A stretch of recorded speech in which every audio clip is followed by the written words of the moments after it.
बिस्मिल्लाहिर्रहमानिर्रहीम। अस्सलाम वालेकुम स्टूडेंट। हम एमएलटी का लेक्चर स्टार्ट करने लगे हैं। हमारा नेक्स्ट सब्जेक्ट है बैक्टीरियोलॉजी एंड वीरोलॉजी। अब आगे हमारा टॉपिक है बेटा study of common pathogen.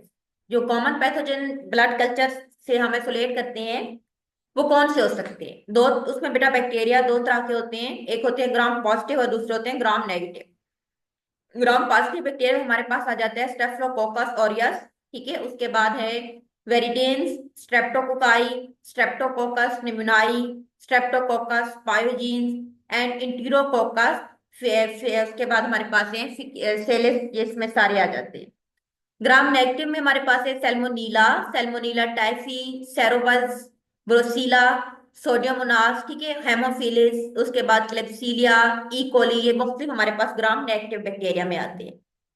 Next हमारे पास बेटा ये तो थे हमारे पास जो हमने ब्लड से आइसोलेट किए थे पॉसिबल पैथोजन, जिनको हम आइसोलेट करते हैं यूरिन से। उसमें ग्राम पॉजिटिव आते हैं और ग्राम नेगेटिव।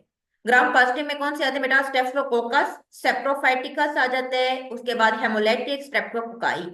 और जो ग्राम नेगेटिव बैक्टीरिया से लेते हैं उसमें हमारे पास आ जाते हैं ई कोली, उसके बाद प्रोटिस स्पीशीज, सोडियोमोनास। उसके बाद हमारे पास है क्लेब्सिलिया स्टेन, उसके बाद नाइजीरिया, गोनेरिया वगैरह, ये ग्राम नेगेटिव में। उसके बाद नेक्स्ट हमारे पास है बेटा possible pathogen isolated from the stools, जो हम वहां से लेते हैं, ठीक है, पखाना वगैरह से। इसमें हमारे पास gram positive and gram negative. Positive में बेटा है क्लोस्ट्राडियम बेसिलस, उसके बाद आ जाते हैं क्लोस्ट्राडियम डिफिसिल, ये इसमें मुख्तलिफ टाइप्स हैं। उसके बाद ग्राम नेगेटिव में आ जाते हैं शिजीला, उसके बाद सैल्मोनीला एंड यासीनिया, ठीक है, इंटोरो कोलेस्टिका, ये मुख्तलिफ इसकी टाइप्स हैं।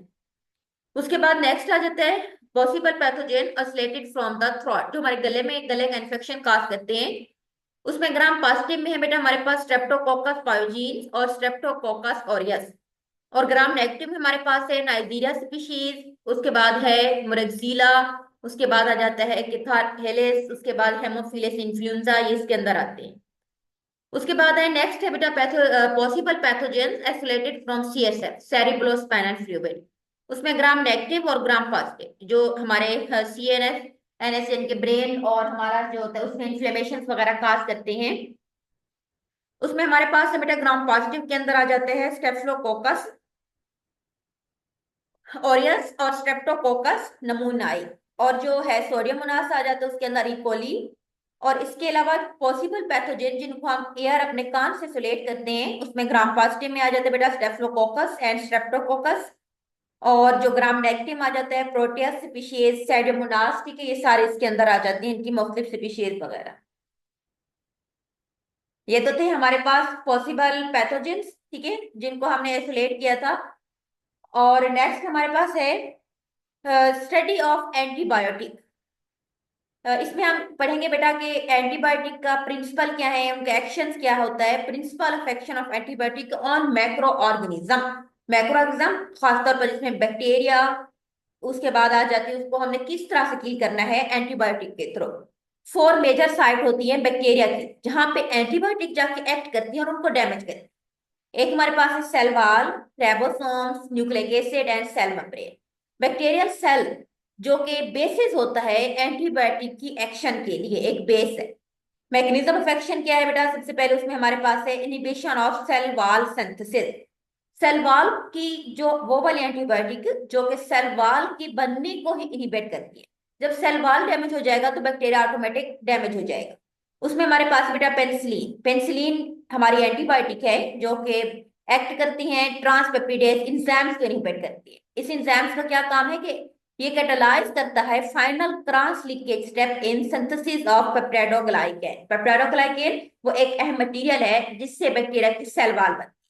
और पेप्टाइडोग्लाइकेन को फाइनल सिंथेसिस के लिए एक एंजाइम की जरूरत होती है जिसको हम कहते हैं ट्रांसपेप्टिडेज। अब ये पेनिसिलिन क्या करती है कि इस एंजाइम को इनहिबिट करती है।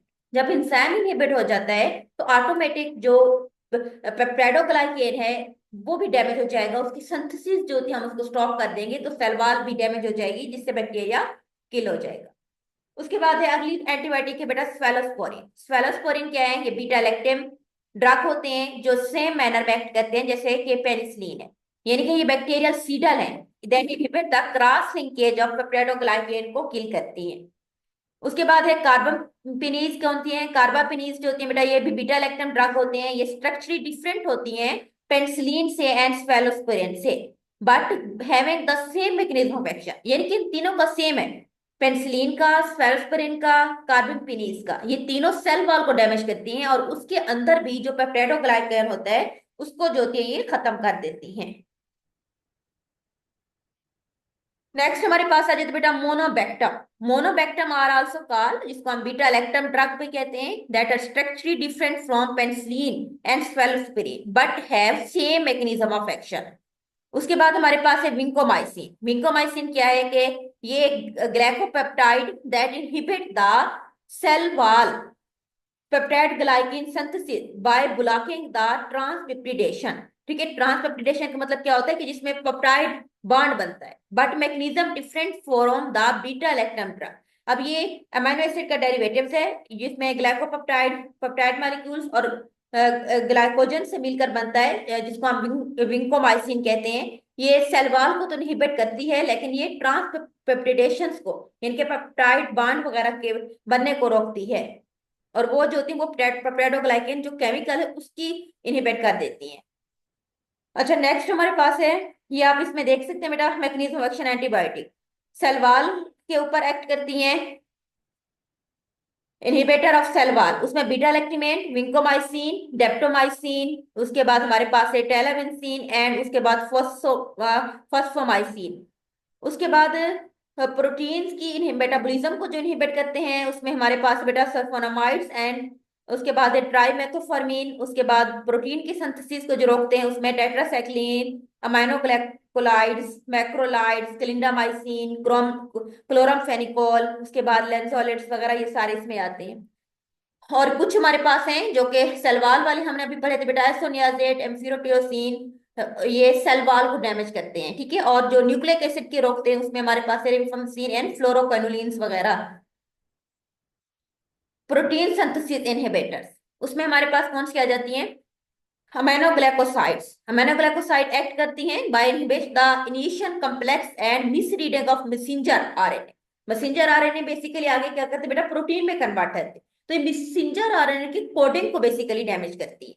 टेट्रासाइक्लिन क्या करते हैं, ये प्रोटीन की सिंथेसिस को रोकते हैं जो राइबोसोमल यूनिट के साथ बाइंड करके एंड ब्लॉक द अमाइनो जो acyl transfer RNA from entering the receptor site of the ribosome, यानी कि राइबोसोम्स का वो कोड जिसने आगे प्रोटीन्स को बनाना है, ये उसके ऊपर जो उसकी एंट्री होती है अमाइनो जो होती है साइल ट्रांसफर आरएनए, उसको ब्लॉक कर देते हैं। जब ट्रांसफर आरएनए आगे मैसेज नहीं लेके जाएगा तो राइबोसोमल आरएनए आगे प्रोटीन्स को नहीं बनने देगा। उसके बाद है क्लोरमफेनिकोल। क्लोरमफेनिकोल प्रोटीन की सिंथेसिस को इनहिबिट करती हैं बाय बाइंडिंग द 50S, ये उसकी यूनिट होते हैं बेटा, ribosomal unit, and blocking the action of peptidyl transferase enzyme जो होते हैं जो आगे पेप्टाइड बॉन्ड में कन्वर्ट करता है।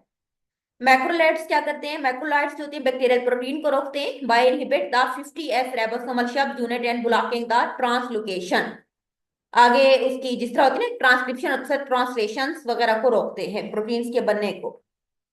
क्लिंडामाइसिन क्या है, ये 50S सब यूनिट के साथ मिलती हैं और बांड फॉर्मेशन को रोकते हैं बेटा, जो पेप्टाइड बांड होता है जो अमीनो एसिड्स आपस में मिलकर प्रोटीन बनाते हैं, तो उसमें जो लिंकेज होते हैं बांड, उसको पेप्टाइड बांड होता है, तो उसको इनहिबिट करते हैं या ब्लॉक करते हैं। लेंसोलेट क्या करती हैं, bind to 23S ribosomal RNA in 50S subunit and inhibit the protein synthesis. उसके बाद inhibition of nucleic acid synthesis, nucleic acid की सिंथेसिस को जो रोकती हैं उसमें हमारे पास फ्लोरोक्विनोलिन्स है बेटा, ये क्या है, बैक्टीरिया सीडर है, बैक्टीरिया को किल करती है। ठीक है, drug block the DNA synthesis by inhibit the DNA gyrase, जो टोपोआइसोमराइजिंग एंजाइम्स होता है जो आगे डीएनए की डिवीजन करवाता है, ये उस एंजाइम्स को इनहिबिट कर देती है। उसके बाद है mechanism of antibiotic resistance. Antibiotic resistance किस तरह से डेवलप होती है, 4 मेथड्स होती हैं जिससे बैक्टीरिया जो होती है वो एंटीबायोटिक रेजिस्टेंस डेवलप, मतलब है हम एंटीबायोटिक ले रहे हैं लेकिन बैक्टीरिया किल नहीं होते, क्यों? क्योंकि रेजिस्टेंस डेवलप हो जाती है। 4 मेथड्स होते हैं। Bacteria produce enzyme that activate the drug, पहला तरीका तो ये है कि एंजाइम को जिस तरह बनाना शुरू कर देते हैं जो कि ड्रग को एक्टिवेट करते हैं। Bacteria synthesize modified target site against the drug has reduce effect, bacteria reduce permeability to the drug, या bacteria activately export drug using a multi drug resistance pump, मुख्तलिफ 4 मेथड्स हैं।